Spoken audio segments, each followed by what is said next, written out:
À la fin de la soirée, le jury devra nommer un meilleur orateur, un meilleur espoir et une meilleure école.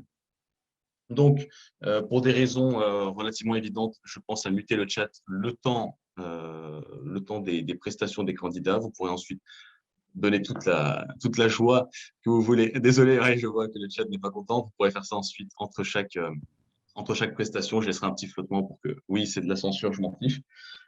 Concrètement, chaque candidat aura 8 minutes avec un flottement de plus ou moins 1 minute. Donc, je donnerai le temps à chaque juré. Et je crois que c'est tout. On va pouvoir commencer. Ne nous attardons pas plus là-dessus. Voilà. Donc, sur le premier sujet, qui est joue-t-on sa vie sur un instant, nous avons à l'affirmative le SCP avec Adrien Franz et à la négative HEC avec Pierre Faury. Donc, Adrien, je t'invite à allumer ta caméra. Accessoirement, j'invite tous les membres du public, si vous le souhaitez, allumer votre caméra. C'est toujours plus agréable pour un candidat de voir des visages face à lui plutôt que des fonds noirs avec des noms écrits en blanc. Adrien, tu me fais signe quand tu es à peu près bon et puis, Ouais. Tu me dis je te si laisse on me voit et on m'entend. On me voit bien, on m'entend? On te voit bien, on t'entend bien. Ok, bah, écoute, super. Tout à fait. Donc, écoute, je vais et puis la parole est à toi, Adrien.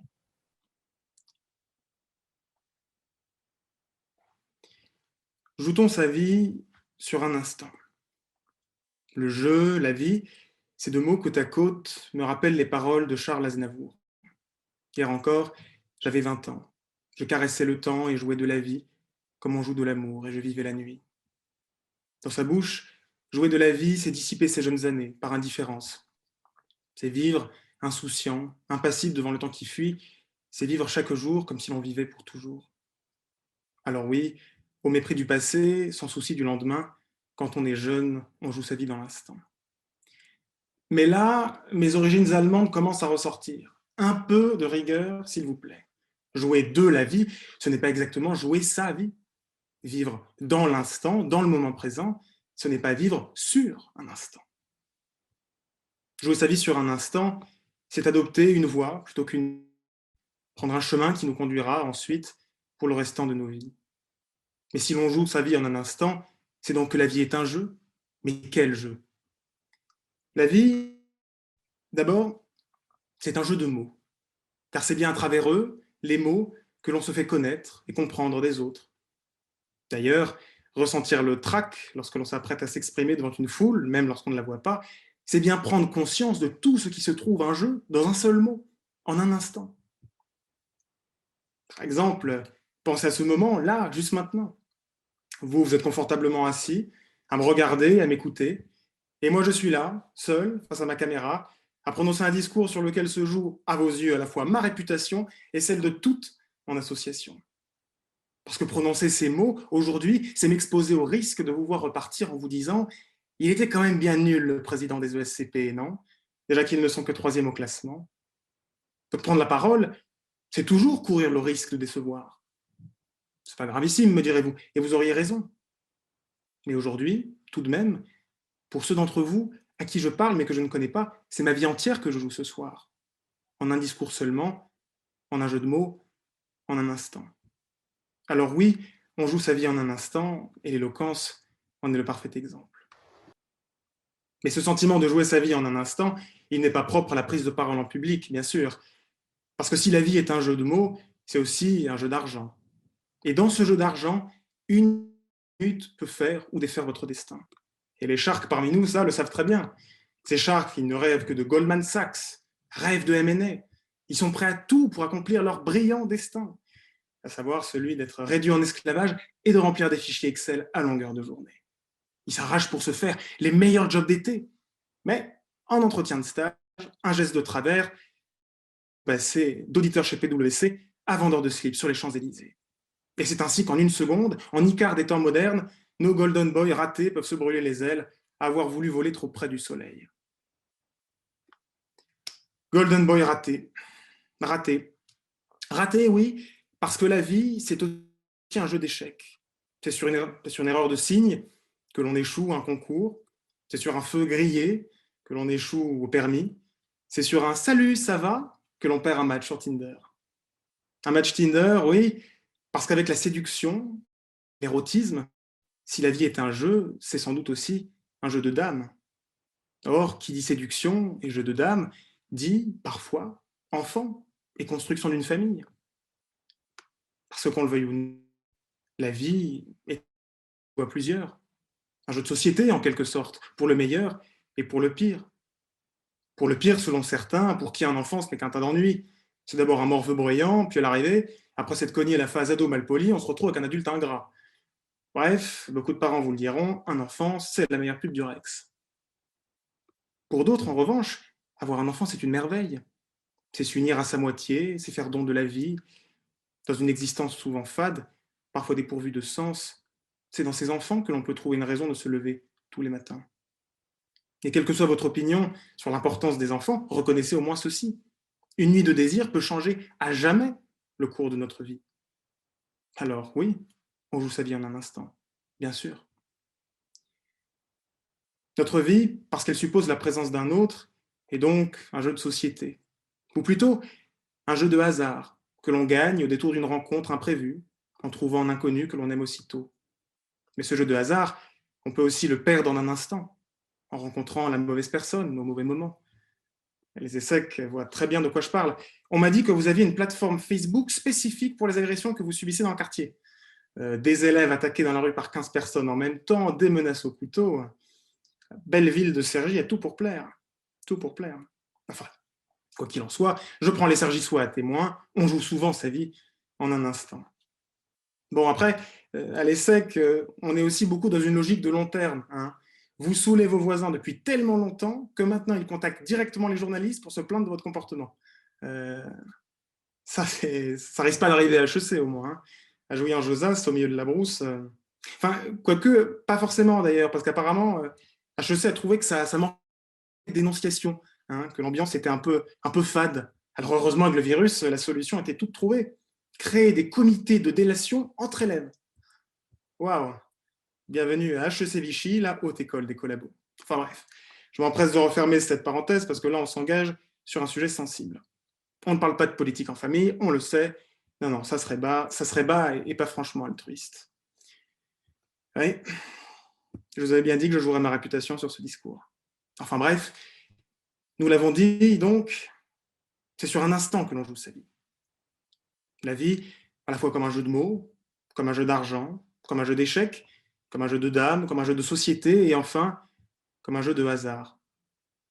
Mais alors, si l'on joue sa vie en un instant, c'est donc en un moment, à peine, on peut se redéfinir soi-même, écrire qui l'on est. Même ayant vécu en lâche ou en traître, on n'est jamais au-delà de tout pardon. Prenez saint Paul, pour exemple.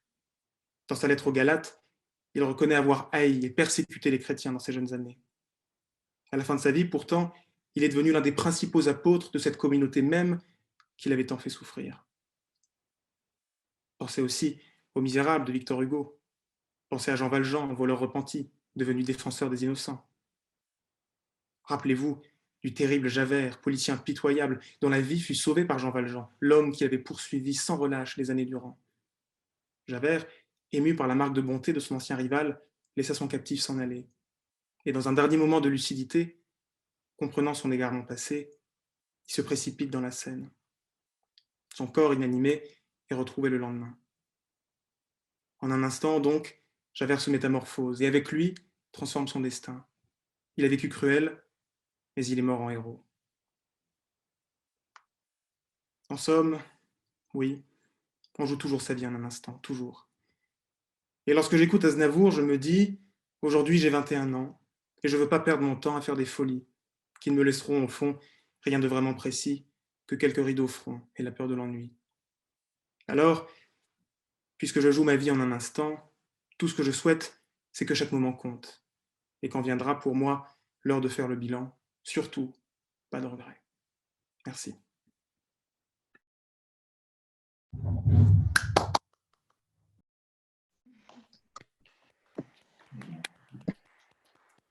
Ah oui, il faut que j'ouvre le chat. Attendez. Je vais vous laisser exprimer. Je vais laisser quelques dizaines de secondes à notre jury pour écrire et prendre des notes. pense que vous pouvez écrire à tout le monde, là, il me semble. Ouais, voilà. Donc, je laisse juste quelques dizaines de secondes. Clémence, tu avais quoi comme chrono? J'ai 8 minutes exactement. Ok, ouais, ouais, moi aussi. Donc, c'est 8 minutes pour Adrien.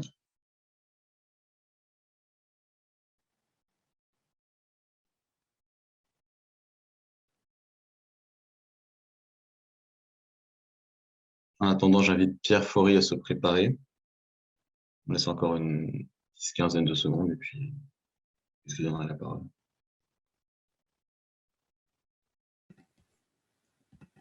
Mais oui, pourquoi je mute le chat? C'est pas possible. Ah, ils se sont lâchés pendant le... toute la... Là, il y a tout le monde qui se lâche. Je crois qu'on a compris que c'était HEC, là. Est-ce que pour les jurys, pour le jury, c'est bon, je peux lancer le. Pierre Faury, du coup, la parole est à toi. Donc, je rappelle encore une fois, joue-t-on sa vie sur un instant? Pierre plaide à la négative. Donc, Pierre, je vais mute le chat. Ensuite, la parole sera.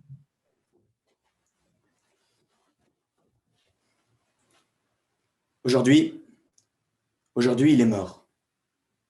Peut-être hier, je ne sais pas. Sa famille a reçu un télégramme de l'asile disant « Il est décédé, enterrement demain, sentiment distingué ». Cela ne veut rien dire, c'était peut-être hier. Hier justement, car hier encore, il avait 20 ans.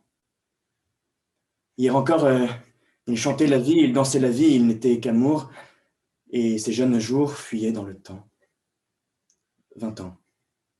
20 ans, ce sont des millions de moments, 20 ans, ce sont des milliards d'instants. Alors, à 20 ans, il avait certes tous ces instants-là devant lui, mais déjà beaucoup d'instants à raconter. Parmi tous les instants, il y avait d'abord l'instant premier, l'instant qui faillit ne jamais arriver. Un soir de fête, une soirée un peu arrosée, des parents inconscients, un peu trop confiants, un plastique troué, une pilule oubliée, et le voilà qui se faufile et qui, parmi ses frères ennemis, se forge une place dans l'existence. Pourtant, il aurait pu être avalé par le gouffre du néant. Il aurait pu toquer à la mauvaise porte, sa mère aurait pu prendre les choses en main, mais non. Lorsque son père arriva à HEC, lorsque son père a joui, il était là, le plus rapide de la bande. Alors j'entends déjà les plus cyniques, les plus pervers, me dire que précisément en cet instant-là, il joua sa vie sur un instant. Parce qu'en un instant, dans le jeu du destin, sa jauge de vie passait du rouge au vert, et l'au vert, justement, c'est là qu'il se trouvait. Mais cet instant, me direz-vous, cet instant dura 10 longues heures. Alors non, dans cette course effrénée, mais ralentie, dont il sortit le vainqueur, non, il ne joua pas sa vie en un instant. Parce qu'une vie, c'est beaucoup plus qu'un instant. En témoigne l'instant suivant, l'instant important, la veille de ses 12 ans.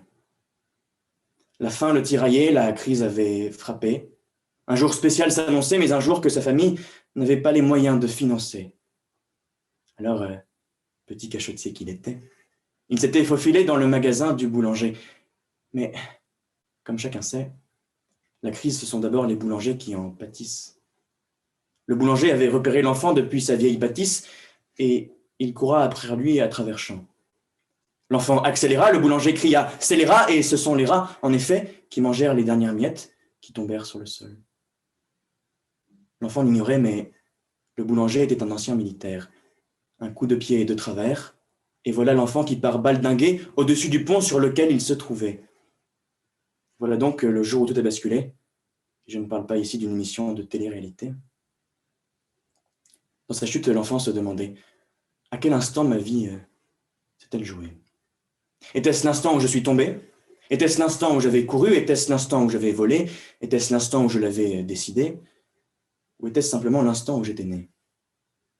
Car somme toute, pouvait-il penser que l'ensemble de sa vie, son entièreté, était d'emblée déterminé, qu'il n'était pas responsable de sa pauvreté, et que s'il était là où il était, c'est que autrui en avait ainsi décidé. Il ne jouait pas sa vie sur un instant, il l'a joué depuis le début. à chaque instant. À chaque instant, justement, car dans le lit d'hôpital où il resta les jours qui ont suivi, il s'accrocha à la vie tel un acrobate de l'existence, car sa vie ne tenait qu'à un fil, dans la souffrance. Et alors là, non plus, il ne joua pas sa vie en un instant parce qu'il joua sa vie en continu. Lorsqu'il sortit, sa mère, elle, était partie. Alors il revint à son père, comme certaines rivières reviennent à la mer. Il était ce héros d'un roman fleuve qui s'acharnait contre lui. Il se perdit un instant, et c'est dans l'amour qu'il retrouva la vie. La vie des autres lui était bien indifférent. Lui, il l'aimait. Et les mêmes routines s'installèrent chaque jour avec elle.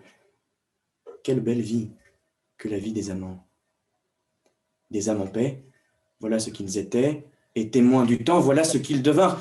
Cet amour-là ne se construit pas en un lendemain. Deux fois, il dut se battre pour lui. Mais cet amour-là, qui lui redonna la vie, il ne se joua pas en un instant, car l'amour de sa vie, il le joua pendant 60 ans. Et ce, jusqu'au dernier instant qui arriva un soir où il avait déjà depuis bien longtemps les cheveux grisonnants. Il avait vécu. Pourtant, lorsqu'il avait atteint son âge d'or, il était parti à l'abordage d'une nouvelle jeunesse, mais peu à peu, il avait perdu centimètres et sentiments. Il s'était mis à la retraite sans s'y mettre vraiment, et s'y mettre justement, c'était la distance qui le séparait de son dernier tombeau, de son ultime repos. Lui, l'ancien journaliste, le voilà à l'article de la mort. Il avait beaucoup réussi, il avait beaucoup échoué. La preuve, il avait un temps étudié à l'ESCP. Lui qui avait vécu le cœur sur la main, le voyait là désormais la main sur le cœur. Il regarde une dernière fois son être aimé et dans un ultime soupir, il expire. Que nous dit cette fable sur ce dernier instant, sur tous ces instants-là? Elle nous dit que au dernier instant, nous devons vivre toutes les choses comme si elles étaient à l'instant présent. Ces anciens souvenirs brumeux des soirées d'hiver, ces vagues sentiments des premières vacances à la mer, tous ces instants-là, parce qu'une vie, c'est tout cela, et c'est tout cela à la fois. Parce que ce qui compte, ce n'est pas l'instant fatidique, mais c'est aussi l'instant d'avant et l'instant d'après. Parce que nous sommes tous, chacun, dans l'océan de l'histoire, cette goutte d'humanité qui ne se réduit pas à un instant. Parce qu'une vie, ces instants passés sur les genoux de sa grand-mère, ces instants passés dans les classes du collège, une vie, ce sont des rires, des pleurs. Une vie, c'est le pire, c'est le meilleur. Voilà ce qu'est une vie. Alors, croire au dernier instant, croire que sa vie se joue en un instant, c'est croire à la force du destin et à la faiblesse de l'humain, croire que tout est contingent, que rien ne peut changer. Cela, je le refuse. Je le refuse. Parce que le jeu de la vie est certes un jeu compliqué. Et parfois, dans ce jeu, parfois on perd la vie. Mais si l'on a vécu avec des amours, si l'on a vécu avec des amis, si on a vécu tout simplement auparavant, ce jeu, nous l'avons gagné depuis bien longtemps. Parce que si une existence prend fin en un instant, une vie, elle, se joue éternellement. Je vous remercie.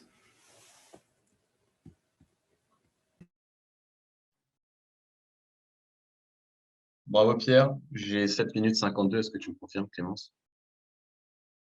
Ouais, j'ai exactement pareil. Okay. Donc 7 minutes 52, Pierre. Avant de lancer le prochain sujet, je vous laisse encore peut-être 20 secondes. Et puis, oui, peut-être. Voilà.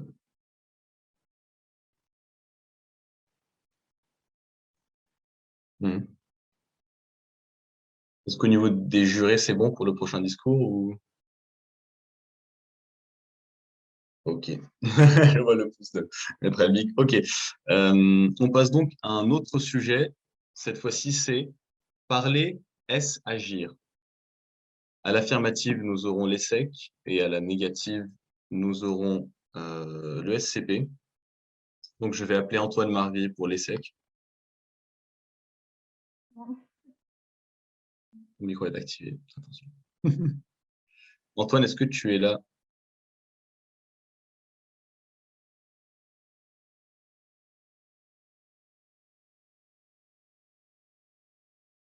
Antoine, on ne t'entend pas, il faut que tu… Ah oui, attends. Ah oui, oui, il fallait que tu C'est bon m'autorises. J'avais pas le droit de le faire sinon. C'est bon, Démocratie. Indeed. Ok. Bah écoute, je vais mute le chat, Alors, je vais mute aussi, et puis ouais. tu pars quand tu veux. Je vais parler, est-ce agir à l'affirmative. On me voit bien, c'est bon, on m'entend bien. Et super. Seconde. Je peux me lancer quand je veux? Ouais. Parler, est-ce agir? Ce sujet de philosophie est un classique. Rester sans réponse, malgré les efforts de plusieurs millénaires de pensée philosophique, dont celle de Platon, de Sartre, de Michel Onfray, de Raphaël Enthoven, qui a malheureusement préféré Carla Bruni à trouver la réponse, ou encore celle plus prosaïque de Marlène Schiappa. Soyez rassurés, ce temps est révolu. La réponse est oui. Parler, c'est agir. Et je vais m'efforcer de vous le démontrer ce soir. La surprise n'est pas tant que la question trouve enfin une réponse, mais plutôt que cette dernière soit issue du cerveau imbibé d'alcool et d'idées de droite d'un étudiant en école de commerce. Ce soir, une page se tourne pour la philosophie. Une autre s'ouvre pour la science. Ce discours est sponsorisé par le laboratoire Pfizer. Mal nommer les choses, c'est ajouter au malheur du monde. Il est donc nécessaire de définir correctement les termes de la question. Parler, c'est communiquer, s'exprimer par la parole. Agir, c'est faire quelque chose, avoir une activité qui transforme plus ou moins ce qui est. On observe juste là que ceux qui écrivent les définitions du petit Robert ne se sont pas foulés, outre mesure, sûrement des anciens de l'ESCP.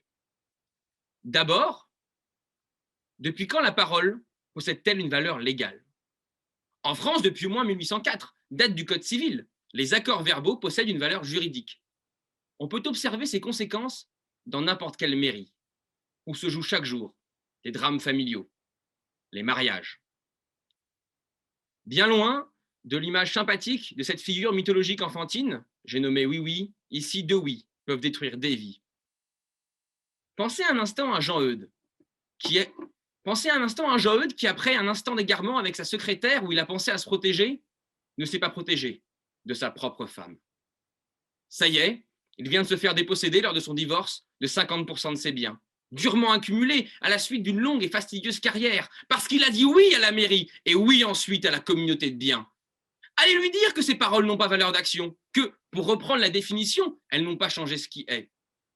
Seule consolation pour nos amis de gauche, sa femme est désormais soumise à l'ISF. Si vous ne deviez retenir qu'une seule chose de mon discours, faites attention au régime de la communauté de biens. Le tribunal, voilà bien un autre endroit où la parole joue un rôle déterminant. Lorsque le juge condamne, la tête du condamné est déjà presque tombée dans le panier. C'est cette parole, ce jugement d'un unique homme, le juge, ou d'un jury, qui est seul capable de mettre en branle le plus froid des monstres froids qu'est la machine judiciaire. Nous, n'oublions pas non plus la valeur du témoignage ou de l'aveu, qui sont considérés comme des preuves d'importance capitale et qui peuvent faire basculer un procès. Nous pensons à Ziad Takedine, qui détient dans ses mains, ou plutôt devrais-je dire, au bout de la langue, le sort du petit Nicolas. Et puis, il y a les balances. Rien à voir avec le signe astrologique. Je parle bien ici des grosses poucaves, celles qui prennent le risque de parler, de trahir. Tous ceux qui ont vu le parrain savent qu'on ne parle pas sans conséquence. Mais il est temps de quitter les méandres marécageux du droit et du cinéma entremêlés, car je sens déjà sur moi se poser le regard consterné de notre jury composé d'avocats de renom et le regard vide, comme d'habitude, de mes camarades. Attardons-nous plutôt sur mon ouvrage préféré, la Bible.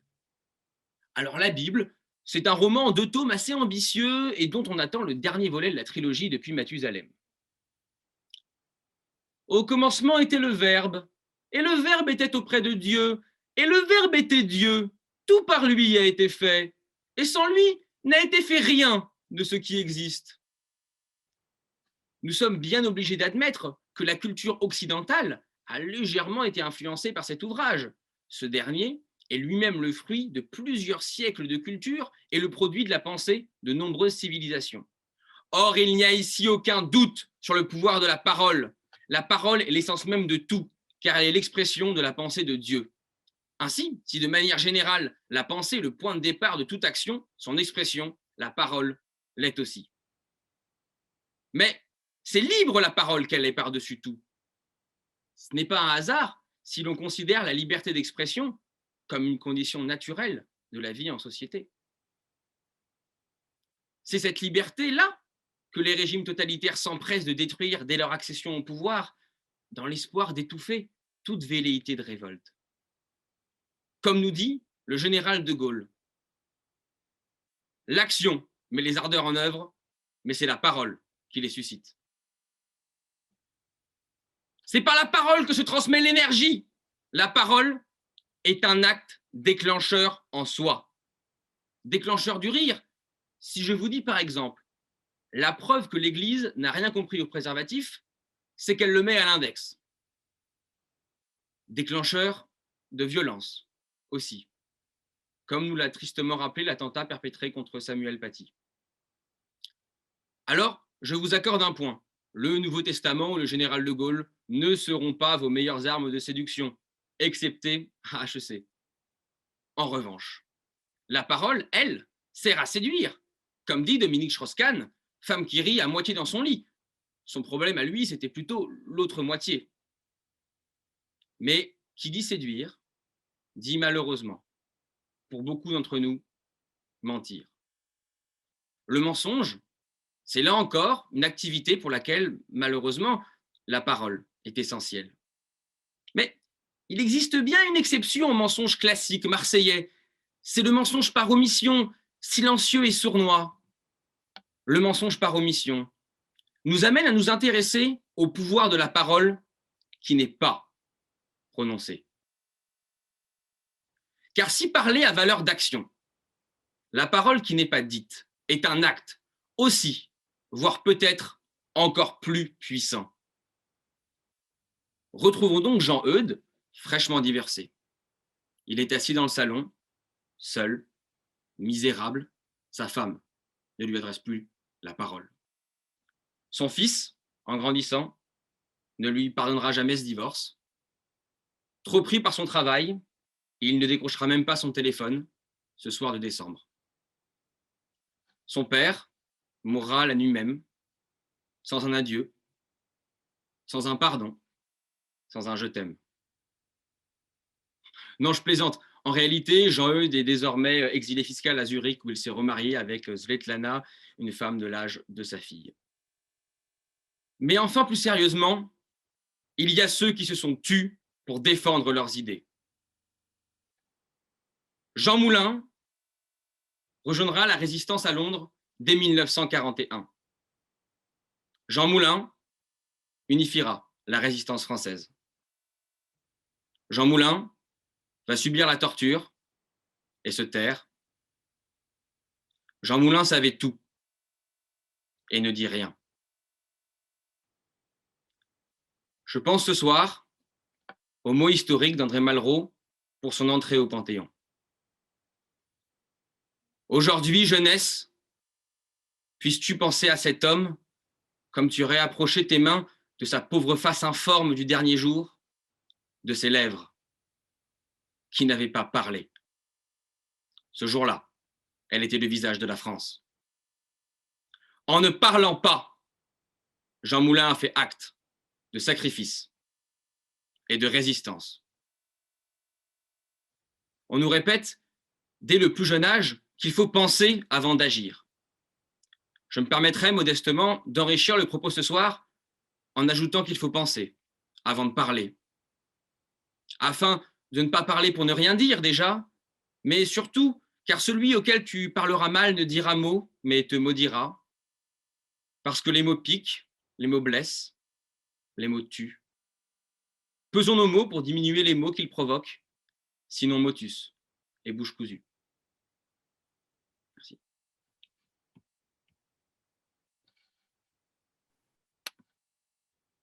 Bravo Antoine, merci. Donc tu es à 8,52 chez moi. Est-ce que Clémence aussi, tu l'as? Moi, j'ai 8,57. Bon, on va dire, on va couper la part en deux, 8,55, on va dire, pour notre jury. Alors, je vous prends le chat. Voilà. Pareil, voilà, 15-20 secondes, et puis on passera. C'est toi, Guilain, il me semble. Si tu veux allumer ta caméra, faire un petit test, bon, ça va, on doit bien. Est-ce que pour le jury, on est bon? Ok. Guilain, je vais à nouveau mute le chat. Ça n'a pas grand intérêt, moi je vais mute le chat. Écoute, c'est quand tu veux la parler.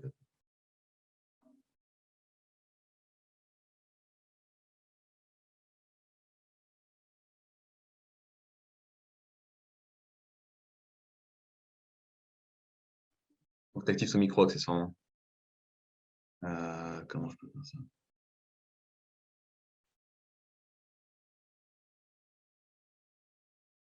Normalement, c'est bon? Ok, c'est bon? Oui, c'est parfait.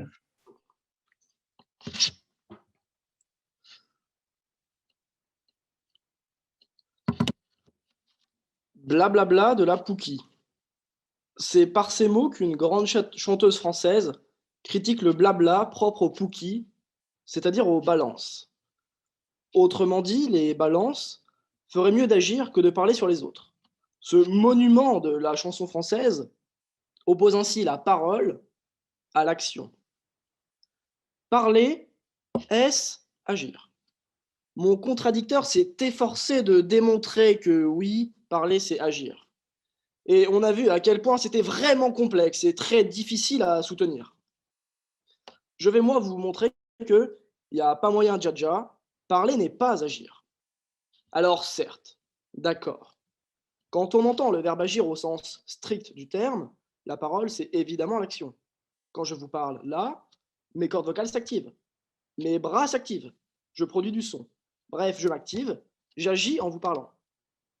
Cependant, si on prend le verbe agir dans un sens un peu plus exigeant, c'est-à-dire agir comme avoir un effet sur la réalité, sur les gens, comme passer un projet du stade de l'intention à celui de sa réalisation, il est alors plus difficile de soutenir que la parole, c'est l'action. Et oui, certes, on peut néanmoins poursuivre en démontrant que parler peut être encore agir dans la réalité. Par exemple, lorsque l'on parle en politique, on agit pour le bien de la cité. Pour nos amis de l'ESSEC, je tiens à préciser que je ne parle pas ici de Cergy, mais bien de la cité comme groupe d'hommes libres constituant une société politique ayant son propre gouvernement. Platon montre ainsi dans l'allégorie de la caverne que les véritables maîtres sont les maîtres de la parole, et donc qu'ils agissent en parlant. En effet, la parole permet de véhiculer des valeurs communes qui créent un climat idéologique commun nécessaire pour donner corps à toute société. Ainsi, la parole peut être un vecteur d'action. La parole pousse à l'action. Par exemple, lorsque Jésus dit au paralysé « Lève-toi et marche », le paralysé se lève et marche. Lorsque Macron dit en 2018 « Augmentons le prix de l'essence afin que les pauvres campagnards de la France périphérique arrêtent de polluer en utilisant leur voiture hors d'âge », le prix de l'essence augmente et les pauvres pecnos en question arrêtent de polluer et acceptent cette hausse du prix de l'essence sans broncher aucunement. Effectivement, vous comprenez ici la limite de la parole et sa potentielle déconnexion de l'action. Ainsi, la parole peut précéder l'action, mais n'implique jamais forcément la réalisation de cette action. Et donc parler n'est pas forcément agir. Ne dit-on pas d'ailleurs « ce n'est qu'un beau parleur » ou encore « assez de mots, des actes ». Ces expressions du langage courant montrent bien que la doxa doute de la capacité de la parole à se convertir en action. On peut aussi penser à notre propre expérience. Les business schools dans lesquels nous sommes sont, cher jury, les temples du bullshit. On nous apprend à créer des licornes disruptives qui, grâce à des fundraising et des études SWOT, font du growth hacking tout en développant une approche de deep learning et de management agile. Et pourtant, On a toujours beaucoup de mal pour trouver un simple stage afin de clôturer notre première année. On voit donc bien que les mots ne suffisent pas pour faire passer un projet du stade de l'intention à celui de sa réalisation. En outre, l'histoire regorge d'exemples d'opposition entre parole et action. La plume ne s'est-elle pas toujours opposée à l'épée? Les penseurs romains civilisés ne se sont-ils pas opposés aux Gaulois réfractaires et timorés? Et qui finalement l'a le plus remporté? Est-ce la plume ou bien l'épée?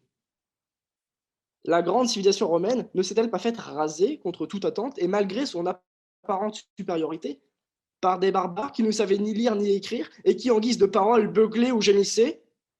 Attention, je ne parle pas ici des étudiants d'HEC qui saccagent leur campus par de nombreuses soirées alcoolisées depuis septembre dernier, mais bien de nos ancêtres les Gaulois.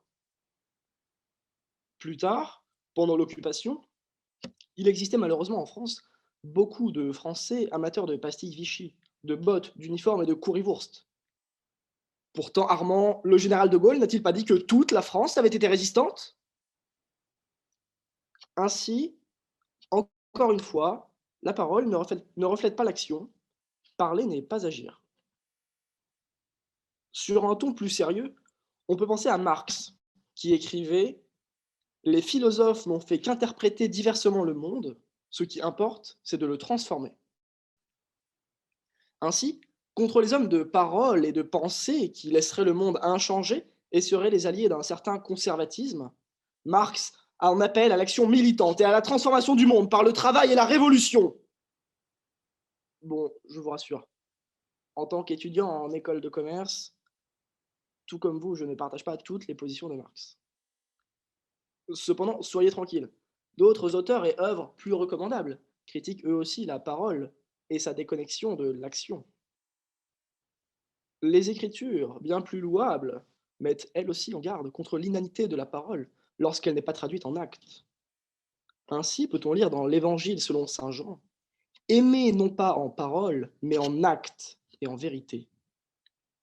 C'est d'ailleurs une conception, je crois, que les prêtres de nos églises semblent enseigner avec le plus grand soin aux enfants de chœur. Rousseau, lui, avance que les époques où l'on parle beaucoup de vertu ne sont pas forcément celles où l'on est le plus vertueux. Par exemple, on parle aujourd'hui beaucoup d'écologie, mais on continue de polluer.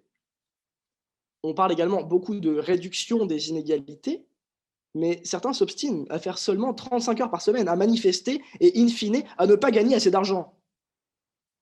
Bon, vous l'avez compris, très souvent, la parole manque malheureusement d'être suivie par l'action, et donc parler, ce n'est pas forcément agir. Cependant, on peut voir la parole comme surpassant l'action, comme étant plus haute moralement que l'action, et ainsi affirmer que parler, c'est bien plus qu'agir. Réfléchissez. Si la parole était vraiment l'action, que serait ce choc des Parisiennes? N'aurions-nous pas alors l'obligation de nous mettre en slip et de nous affronter en combat de catch? La parole ne permet-elle pas d'éviter l'action et sa potentielle violence qui en découle? Lorsque vous faites interpeller dans la rue ou sur une rame de métro et que l'on vous demande gentiment une cigarette, puis 5 €, puis votre portefeuille, puis votre téléphone, puis le code secret de carte bancaire de vos parents, n'avez-vous pas envie que si vous répondez « Je ne vous dirai rien, laissez-moi tranquille », la scène qui s'ensuit soit simplement composée de paroles et non d'actions?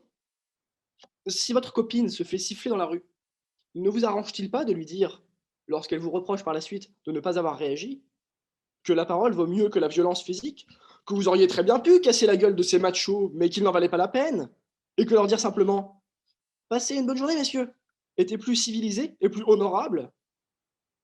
Pour résumer, je serai toujours de ceux qui pensent que parler n'est pas seulement agir, qu'en outre, la parole vaut souvent mieux que l'action et qu'il faut tout le temps réaliser ses promesses. C'est pourquoi, Adrien, mon binôme et moi-même, vous promettons ce soir que l'ESCP remportera ce choc et que parce que l'ESCP rayonne, et sec et mat.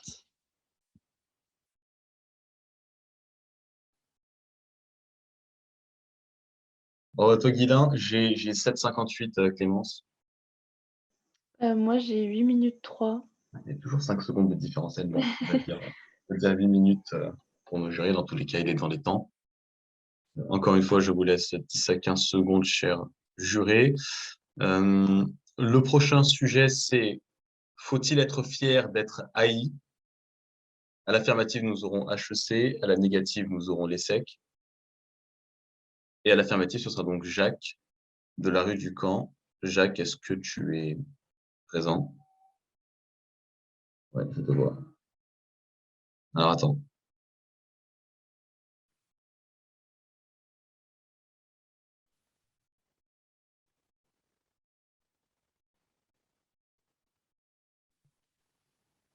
Oui, vous m'entendez?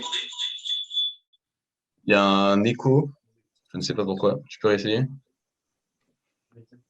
Ouais. Ok. On t'entend, oui, parfait. OK. Donc, Jacques, faut-il être haï à l'affirmative? La parole est à toi.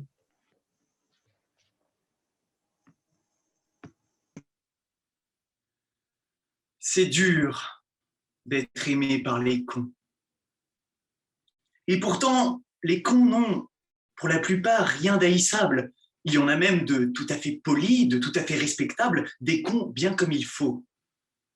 J'avertis cependant le spectateur manquant d'autodérision que je m'apprête, pour le motif purement scientifique de ce discours, à répertorier les différentes espèces de cons afin d'en analyser les mœurs et comportements. Si donc vous vous reconnaissez dans une telle description et en être blessé, vous êtes évidemment tout à fait libre de quitter dès maintenant le Zoom. Je vois que personne ne se déconnecte. Visiblement, personne ne se sent con à me regarder tout seul derrière son ordi, ce qui prouve mon point, sobrement résumé par Philippe Gueluc, la mort. C'est comme la connerie. Le mort, lui, ne sait pas qu'il est mort. Le con, c'est pareil. Passé cette racine commune, la généalogie des cons se divise en plusieurs branches. Et vous imaginez bien que l'arbre en question ressemble davantage à un chêne centenaire qu'à un vulgaire arbuste. On y trouve les cons niais et sympathiques, que l'on invite volontiers à dîner parce que se moquer d'eux nous rassure dans notre propre intelligence. À l'opposé, on trouve les sales cons, ces sales cons qui n'ont même pas le bon goût de nous faire rire et dont la médiocrité nous enrage. Les variétés diffèrent aussi en fonction des tropiques sous lesquels ils se trouvent. Par exemple, on trouve les cons des pays froids, les flocons, qui, à l'opposé, on trouve les flocons, les cons des pays froids. Sous d'autres tropiques, on trouve les cons des Caraïbes, les cons cubains, sans parler des belliqueux cons du Mexique, les plus narcissiques d'entre tous, les cons qui s'adorent. Plus proche d'entre nous, dans les écoles de commerce, on en trouve une variété calculatrice et inhumaine. Les comptables qui, lorsque vous les invitez à la vôtre, s'empressent de faire l'addition, car oui, ce sont aussi des consommateurs, puis s'empressent de quitter votre table avant que n'arrive un autre con qu'ils détestent par-dessus tout, le contrôle fiscal. Voilà pour les cons. Ces cons dont il est si difficile d'être aimé, si difficile qu'on préférerait parfois en être détesté. Allez voir palabrer sans cesse, deviser sur les plateaux télé et étaler partout la confiture de la bêtise. On se retord sans cesse la question, mais puisque c'est si dur d'être aimé par les cons, ne faudrait-il pas être fier d'en être haï? Chers amis, ne jouons pas les faux modestes. Nous ne sommes pas cons. Nous sommes l'élite de ce pays. Nous sommes les premiers de cordée, les généraux de la grande armée. C'est 1% de la population capable de saisir la profondeur d'un compte de résultats ou le raffinement d'une slide de marketing. Quelle que soit notre parisienne, nous sommes le Rastignac. Et quel que soit notre avenir, il sera brillant. Nous avons triomphé des concours, des épreuves, et nous sommes la preuve vivante que l'ascenseur social fonctionne. Mon aïeul, le baron Pierre-Henri de la rue du Camp en soit témoin, j'en suis le meilleur exemple. Alors, pourquoi? Pourquoi la société prend-elle tant de plaisir à nous dénigrer sans cesse, à nous jeter sa haine à la figure? Prenons un penseur connu pour ses propos modérés et réfléchis, Usul de Mediapart, qui, dans une recherche de critique constructive et éclairée à notre égard, intitule sobrement sa vidéo « Faut-il brûler les écoles de commerce ?» Nous y sommes décrits comme des racistes décomplexés, comme des petits cons dont les parents payent 15 000 balles l'année, tout ça pour brasser du vent. A-t-il tort, a-t-il raison, je ne sais pas. Des futurs riches portant des chemises Ralph Lauren et des Rolex, et même, plus novateur, dans les commentaires YouTube, je cite « Bobo, fiotas et mal castré ».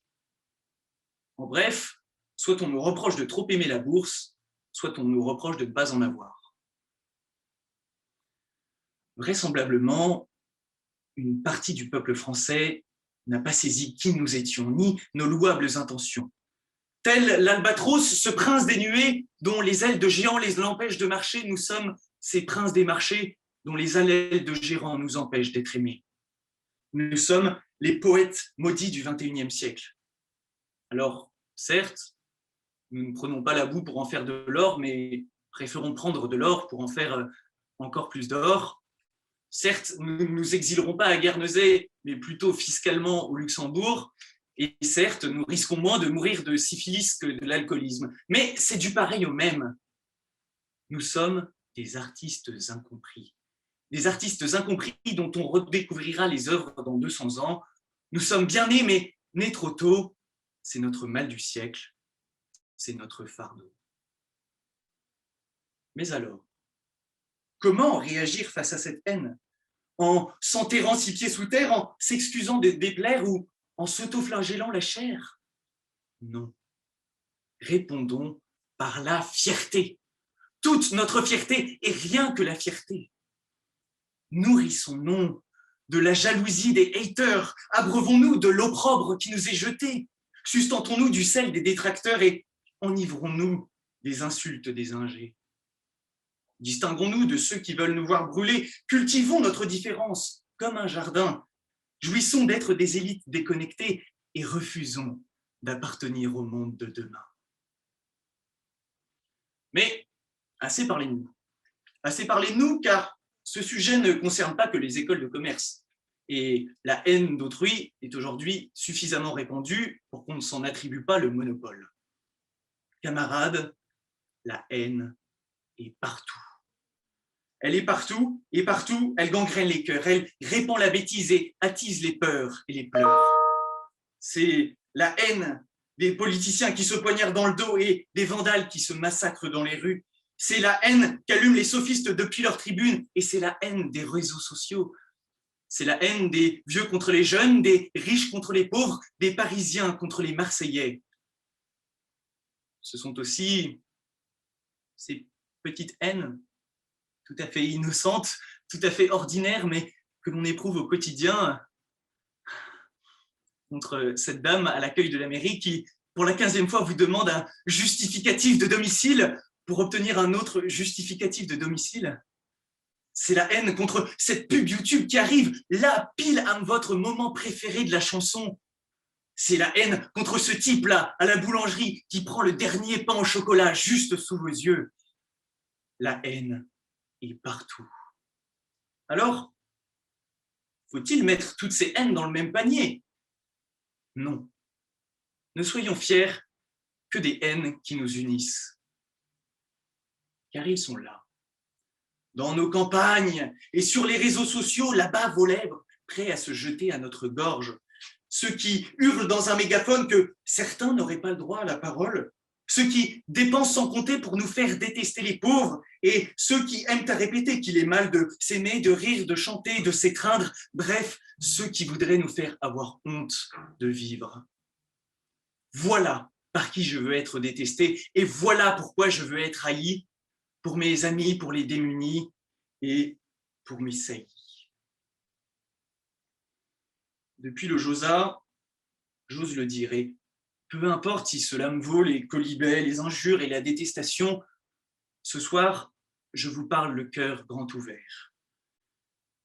Alors, mes frères d'HEC, de l'ESSEC, de l'ESCP, peu importe que vous soyez financiers sans âme ou marchands de tapis, cons ou condescendants, éloquents ou taiseux engourdis, peu importe.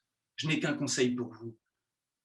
Montez à la tribune et parlez, car il voudra toujours mieux tirer sa fierté d'être détesté pour ce que l'on dit, plutôt que de se taire et de rester ignoré à jamais.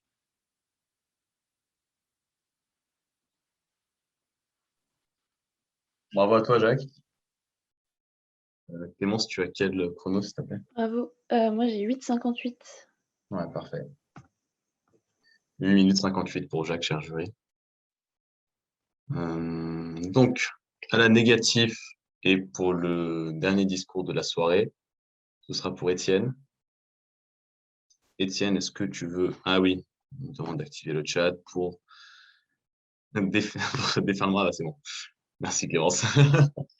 Étienne, est-ce que tu es là? Ouais, je te vois. Alors attends, est-ce que tu peux activer ton micro? Est-ce que vous m'entendez? On t'entend bien, oui. Oui, super. Bon, hélas, mon aïeul n'était pas baron, mais j'espère que cela ne sera pas reproché à ma famille. Alors, je redésactive le chat. Ok, bah écoute Étienne, c'est quand tu veux la parole.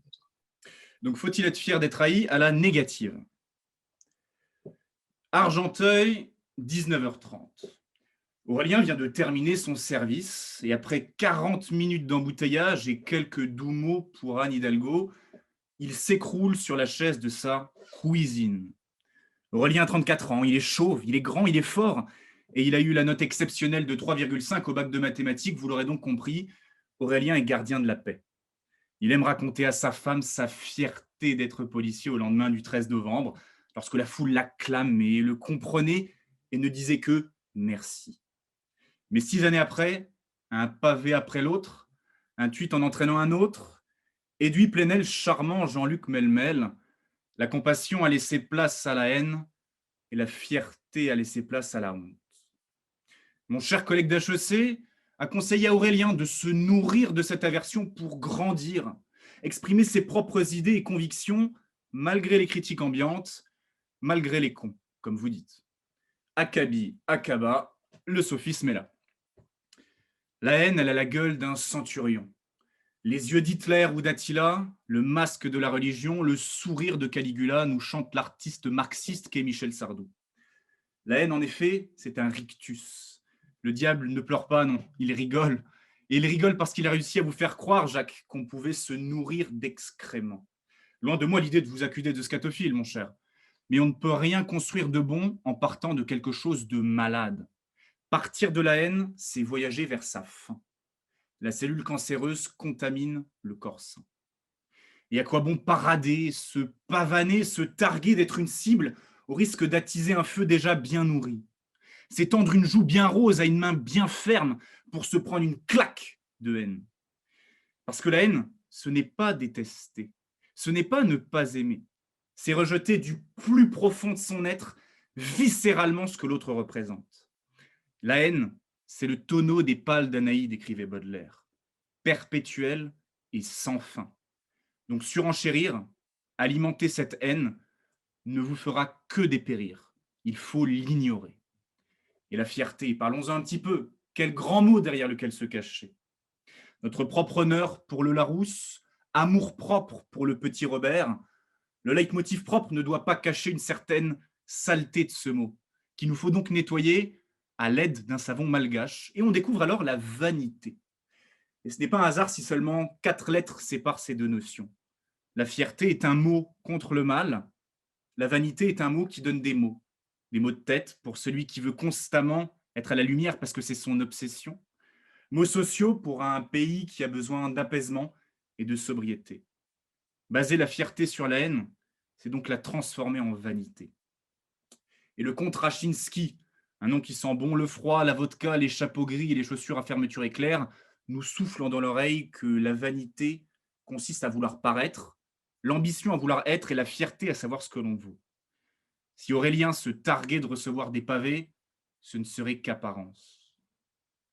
Et aussi superficiel que l'honneur anglais, sa fierté n'est donc que vanité.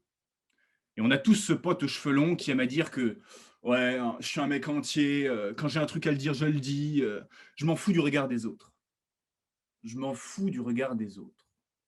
En plus d'utiliser le procédé de dire le contraire de ce qu'est la réalité, à l'instar d'HEC quand elle déclare qu'elle va gagner, notre cher ami ne vit que du plaisir de déplaire.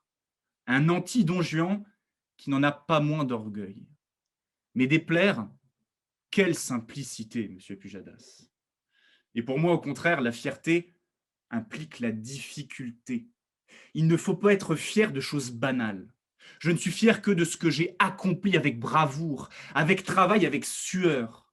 La véritable fierté, c'est celle d'Aurélien qui voit sa fille faire du vélo sans les petits trous. Parce que le père, il en a bavé pour arriver à ce résultat. Et cher jury, il faut être fier d'avoir passé le barreau, de s'être marié. Épreuve difficile s'il en est, je rejoins mon ami Antoine. Mais il ne faut pas être fier de savoir marcher ou d'acquitter un voleur avec un magistrat de gauche. C'est trop simple, c'est trop simple. Sinon, la notion même de fierté perd sa raison d'être. Et déplaire est infiniment plus facile que de plaire. Mes soirées passées en boîte de nuit tous les week-ends le prouvent, hors période Covid, évidemment. Un mot, une idée, un tweet, une photo déplacée, c'est fait, on est détesté, c'est simple. Et je ne pense pas que l'on peut être fier de quelque chose de si simple. Et comme l'attestera le conflit israélo-palestinien, véritable point Godwin de l'étudiant encarté UNEF, la paix est difficile là où la guerre est facile. Vous voyez, je suis presque de gauche quand même. Bref, ce qui est difficile, c'est d'être aimé. Je ne parle pas d'avoir un discours consensuel pour plaire à tout le monde, parce que dans ce cas-là, on ennuie, on est transparent. Petite pensée pour François Bayrou. Je parle ici là du véritable amour, celui qui se gagne, qui peut se perdre. Là est la véritable fierté. Aimer est difficile, haïr est facile. On est fier de son mariage, pas de son divorce. Mais alors, s'il ne faut pas être fier d'être haï, peut-on vraiment l'être au bout du compte? Derrière la non-nécessité, il ne faut pas, se cache une incapacité, on ne peut pas. Notre cher Girard, non pas Depardieu, mais bien René, nous déclare dans un texte aussi indigeste qu'un kebab de Cergy que la fierté ne peut naître que de quelque chose dont on est le maître. Bon, je vais expliquer ces quelques paroles philosophiques pour les quelques ESCP présents ce soir. Je ne suis fier que de ce que j'ai accompli et choisi. Je ne suis pas fier d'être français en tant que tel. Je suis fier d'avoir choisi cette identité et de m'y reconnaître, c'est-à-dire aimer le pinard et le sifflard. A contrario, sinon, je suis fier d'être blond, d'avoir deux mains, fier que la Terre soit ronde, que les sexes soient la meilleure école du monde. Bref, je ne peux pas être fier que de choses que j'ai réalisées. Et la haine, elle ne fait pas partie des choses que j'ai réalisées. La haine populaire, elle est incontrôlable. Elle est inexplicable, elle est indomptable. Et l'histoire est tragique, ajoutait Raymond Aron. Les groupes humains ont tendance à polariser leur haine sur un petit groupe ou un individu, quand bien même la réalité ne le justifie pas. Ce sont les boucs émissaires. Finalement, le protagoniste qui subit la haine n'en est qu'un spectateur. Il la contemple, il contemple ce déferlement sans qu'il ne puisse rien faire.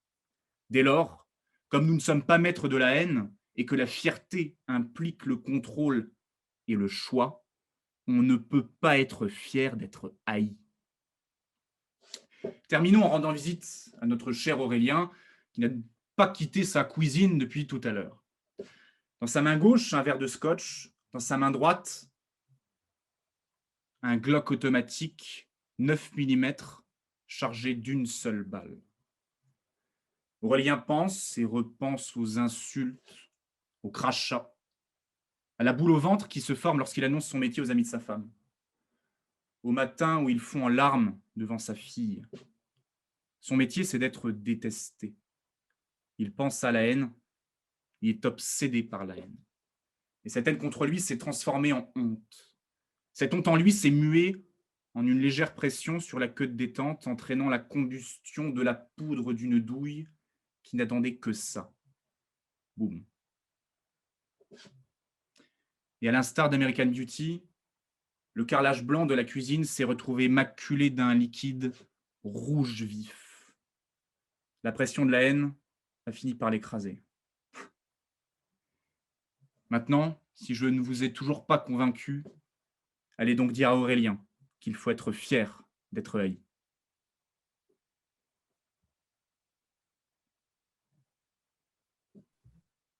Merci Étienne, bravo. Bravo. Euh, Alors, moi, j'ai 8 minutes 20. Ah, T'as beaucoup moins. Bon, ouais, c'est bon, on va dire 8, 22, allez. Peu importe, tu es dans les temps. Merci Étienne, c'était le dernier discours de la soirée.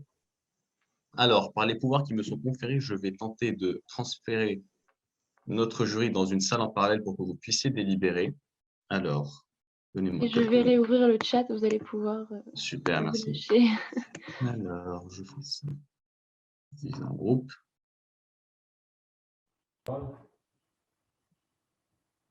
Et c'est bon, on vous entend. Oui, c'est bon. Alors, y a-t-il un ordre à respecter concernant les 3 prix? On donne d'abord les prix? Ah non, ah oui, non, Guillaume, tu peux faire un retour général sur… Je sais pas ce qu'on fait. Ouais, bah, déjà très fier d'être là parce que moi qui travaille dans l'associatif et c'est très sérieux, je dirige une association qui suit de gauche, qui est votée UNEF, qui suit prof de français, qui suit tout ce que vous voulez. Avant de dire des méchancetés, vraiment, c'est du très bon niveau et toujours un exercice très dur à faire, surtout avec quand même 150 caméras éteintes. Donc, un énorme chapeau à ceux qui sont passés. Je ferai juste ma remarque de gauche en disant il n'y a que des hommes, mais voilà, une fois que j'ai fait ça, ça va beaucoup mieux. Un petit commentaire rapide, il y a 2-3 petites choses qui m'ont un peu tarabusté. Alors pour moi qui ai fait Sciences Po Paris, j'ai pas compris le concept de chicane entre écoles avec nous on est mieux, toi tu es à Jouy, moi je suis à Serre-Jouy, moi je suis la vraie parisienne. Donc ça c'est un truc qui est toujours compliqué pour moi, mais ce qui a l'air d'être un running gag. Il y a une deuxième chose plus sérieuse, c'est les blagues sur Durex. Je ne sais pas si c'est un ancien sponsor de soirée BDE et comment vous articulez ça avec BNP Paribas et tout ça. Mais c'est bizarre parce que ce n'est pas nécessaire dans les discours en fait. Cette touche de crade peut avoir son charme, mais avec un peu plus de finesse à mon sens, parce que ça gâche des beaux moments. Et la dernière chose que pas tous ont fait, mais qui m'a un peu perturbé, même si je peux comprendre l'intention, c'est l'espacement qu'il y a parfois entre une blague bien crade, ras du cul, et à moins de 4 secondes d'intervalle, un changement de voix dans la tristesse, dans la profondeur, avec cette gravité qui, du coup, fait que 2 secondes avant, vous disiez bit, bit, bit, bit, bit, bit, bit, et que 3 secondes après apparaît. Et je voudrais saluer la mémoire de Paul, l'apôtre. Voilà, c'est une petite bizarrerie. Il faut laisser le temps quand même entre deux zouaveries.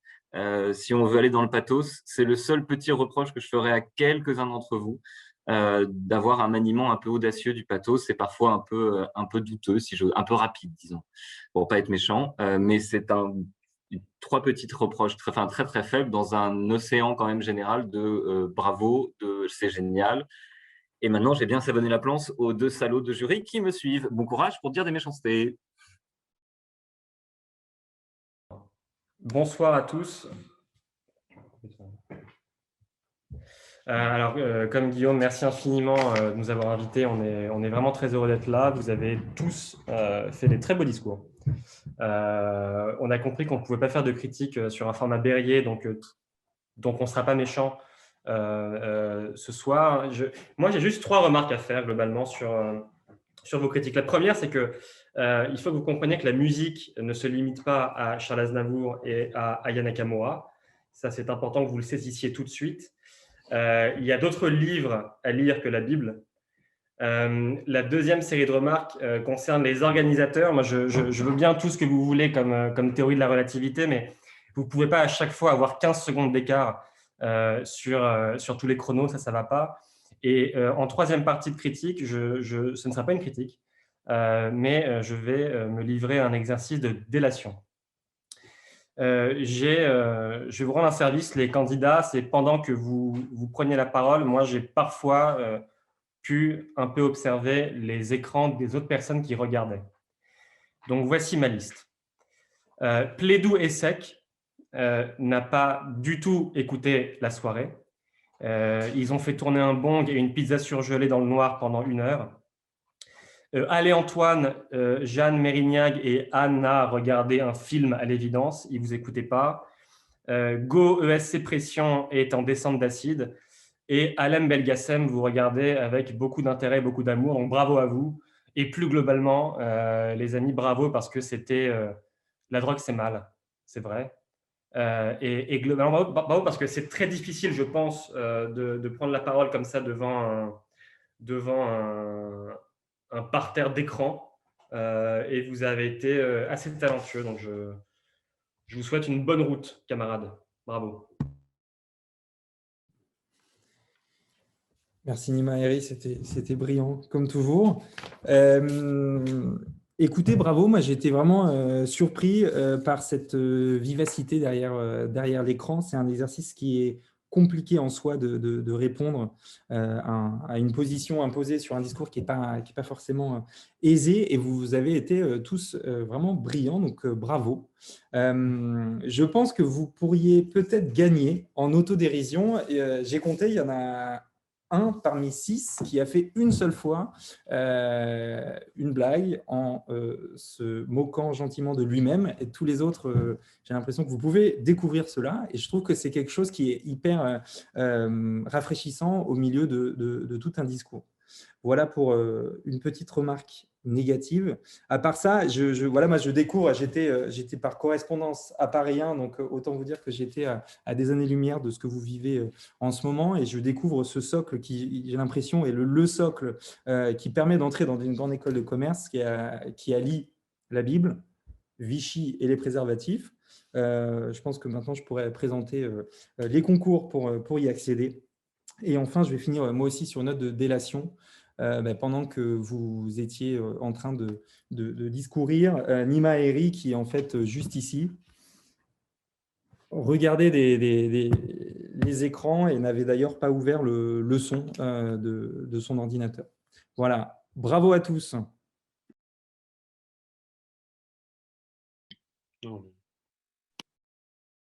Merci infiniment pour vos retours. Du coup, je vous laisse nommer les prix. Alors, si vous m'avez demandé un ordre, effectivement, il faudrait commencer par meilleur orateur éventuellement, puis le meilleur espoir, et enfin l'équipe ou l'école gagnante. Alors, l'équipe gagnante est HEC. Ouais, ouais, HEC. Ouais, je sais. Ouais, ouais. HEC. Ouais. Je crois que c'est bon, j'ai éteint les micros. Félicitations. Je vais quand même réactiver le micro des orateurs d'HEC. Une réaction, les gars? Pierre, vous êtes ensemble de toute façon. Vous n'avez pas votre micro. Alors, on est très contents. Et aussi, on est assez fiers parce que c'est vrai qu'on est une jeune association d'éloquence qui a été créée l'année dernière. Et donc, d'en arriver là, on est très, très fiers. Et je pense que Pierre vous dira la même chose. Je suis assez d'accord. On est meilleur pour faire des discours de 8 minutes que des discours de remerciements. Mais en tout cas, merci beaucoup pour ce discours.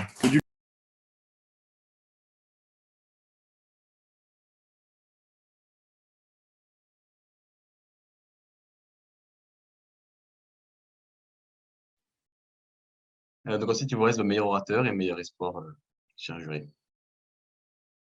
Ah oui, excusez-moi. On a dû mute tout le monde. Voilà. Alors, concernant le meilleur orateur, on a longtemps hésité, mais Étienne Hanstedt s'est démarqué. Bravo. Pardon, je me suis laissé aller. Bravo, Pierre. Bravo. Étienne. Merci, Oui, mais, Étienne. mais voilà. Mais c'est pas du tout le prix qu'on visait quand même. Désolé. Ok, on retire le prix. Excuse-nous, pardon, vraiment. Mais, on retire Après le prix 2 avec ans de- Hanstedt, finalement. Après 2 ans de victoire de l'ESSEC, C'est quand même pas que ça sympa pour ton change. camarade à côté de toi. C'est-à-dire que toi, tu gagnes un truc, lui, il n'y a rien, et tu dis c'est pas le prix qu'on visait. Mais c'est à cause de la Bible, ça. Oui, tout ça, oui, bien sûr. Amen. Non, mais en tout cas, merci beaucoup les jurés de prendre votre temps, parce qu'on sait que c'est du temps libre, et puis à l'organisation, mais merci beaucoup. Voilà, j'ai hâte d'écouter vos retours ensuite en petite salle privée. Merci beaucoup. Il nous reste donc le prix du meilleur espoir. C'est prix trop beau. du meilleur espoir qui a provoqué beaucoup moins de délibérés parce que malgré quelques petites hésitations, c'était assez évident pour nous. Et donc, toutes les félicitations à Guylain de Catimel. Vraiment un très grand bravo, Guylain. Très prometteur. Merci beaucoup. Tu es là. Bah, bravo. Puis tu es le seul qui a une vraie pièce à toi tout seul, visiblement. Et donc ça, c'est quand même déjà pas mal. On souligne. Écoutez, merci à toutes et à tous. Donc là, ce qui va se passer, c'est que je vais mettre dans une salle notre jury et nos candidats pour qu'ils puissent échanger plus longuement sur les prestations, avoir des retours plus construits, plus complets. Pour le public, merci infiniment d'avoir été là. Ça a été un immense plaisir. On postera la rediffusion très bientôt. Voilà, merci à tous. J'espère que vous avez passé une très bonne soirée. C'était un vrai plaisir pour nous, en tout cas. Et donc, et puis bravo aux vainqueurs. Merci à tous. Merci, bravo à tous. Bravo à tous.